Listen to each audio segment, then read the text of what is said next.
আমি যখন আমি নবী রাহমাতুল্লাহ আলাইহি হযরত মুসা আলাইহিস সালাতু ওয়াস সালাম কবরে পার দিয়ে যাইতেছিলাম, আর আমার নবী রাহমাতুল্লাহ আলাইহি বলেন আমি মুসা আলাইহিস সালাতু ওয়াস সালামের কবরে পার দিয়ে যাইতে সময় আমি হযরত মুসা আলাইহিস সালামের কবরে পার দিয়ে যাইতে সময় আমি দেখলাম হযরত মুসা আলাইহিস সালাতু ওয়াস সালাম কবরের মধ্যে নামাজ পড়তেছে। আমার নবী বলেন আমি দেখলাম হযরত মুসা কবরের মধ্যে নামাজ পড়তেছে।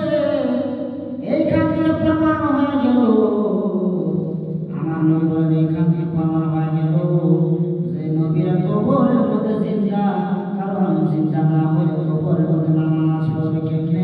আমার নবী রাহমাতুল্লাহ আলাইহি বলেছেন হযরত মুসা আলাইহিস সালাম কবরের মধ্যে নামাজ পড়তেছেন।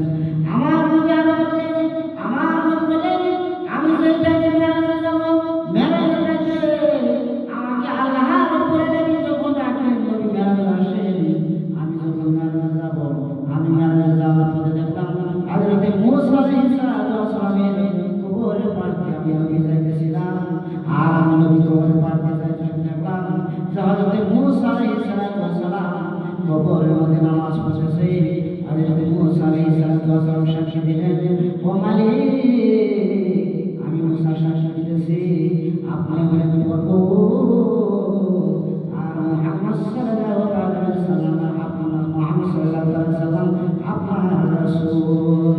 প্রিয় মুসলমান, এই ক্ষেত্রে প্রমাণ হয়ে গেল মুসা আলাইহিস সালাম কবরের মধ্যে জিন্দা আছে, শেষ নামাজ পড়েছে। আমার নবী মেরাজে যাইতে হযরত মুসা আলাইহিস সালামকে দেখেছেন, তাই আমার নবী বলেছেন যে হযরত মুসা আলাইহিস সালামকে আমি মেরাজে যাইতে দেখেছি, হযরত মুসা আলাইহিস সালাম কবরের মধ্যে জিন্দা নামাজ পড়তেছে। এখন আপনারা বলেন নামাজ যদি পড়তে হয় জিন্দা ছাড়া কেউ নামাজ পড়তে পারবে না। এইখান থেকে প্রমাণ হয়ে গেল ওলিয়া আউলিয়া যারা দুনিয়া থেকে বিদায় হয়ে গেছে, নবী করেরা যারা দুনিয়া থেকে বিদায় হয়ে গেছে, তারা সবাই আপনার কবরের মধ্যে তারা জিন্দা।